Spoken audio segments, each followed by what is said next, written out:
माध्यम से कहना चाहूंगा, या ओडीओपी के अंतर्गत या विश्वकर्मा श्रम सम्मान के अंतर्गत जो युवा या जो भी उद्यमी उत्तर प्रदेश में निवेश करना चाहता है, उन सब से मैं कहना चाहूंगा वे धैर्य के साथ अपने निवेश को आगे बढ़ाएं। सरकार का सिंगल विंडो सिस्टम उनकी मदद करेगा, निवेश सारथी उनकी मदद करेगा। अगर कहीं पर कोई बेईमानी करता है, आप उसकी एक कंप्लेंट केवल मुझे कर दीजिए।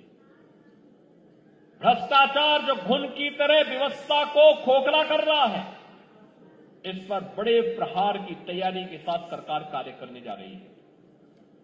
हमने पहले ही कहा है कि अपराध और अपराधियों के प्रति, भ्रष्टाचार और भ्रष्टाचारियों के प्रति सरकार जीरो टॉलरेंस की नीति के तहत काम करेगी, और उसी जीरो टॉलरेंस की नीति के तहत मैं आपका आह्वान करने के लिए आया हूं।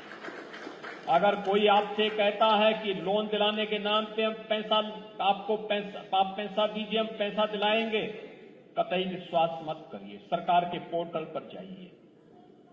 अगर कोई आपसे अनावश्यक रूप से धनराशि की मांग करता है, आप उसकी शिकायत करिए।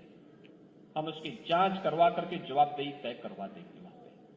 और याद रखना, जो गलत तरीके से आपसे पैसे की डिमांड करेगा, याद रखना, मुझे लगता है कि वह व्यक्ति अंतिम उस परिवार की सर्विस होगी, उसके बाद फिर कभी कोई सरकारी सेवा में आने वाला नहीं है। फिर उसके बाद कभी उसको अवसर नहीं मिलने वाला है।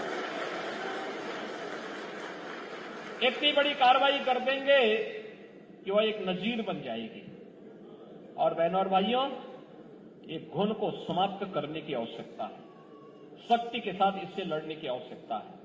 और ये तभी हो सकता है जब समाज सरकार के साथ खड़े होकर के इससे लड़ने के जज्बे के साथ तैयार हो सके।